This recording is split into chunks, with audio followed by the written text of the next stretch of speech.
पहलगाम दहशतवादी हल्ल्यातील 3 हल्लेखोर दहशतवाद्यांची ओळख पटली असून 2 दहशतवादी पाकिस्तानातील तर 1 दहशतवादी जम्मू काश्मीरमधल्या अनंतनागमधील आहे.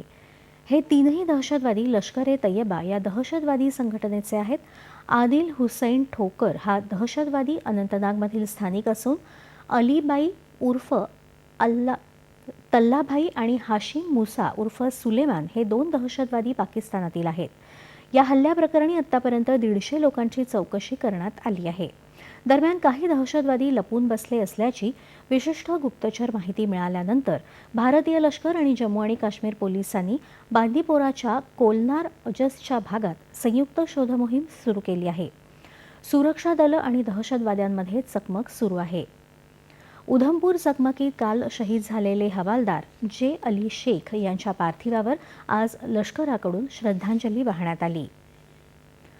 पहलगाम दहशतवादी हल्ल्यानंतर पाकिस्ताननं आज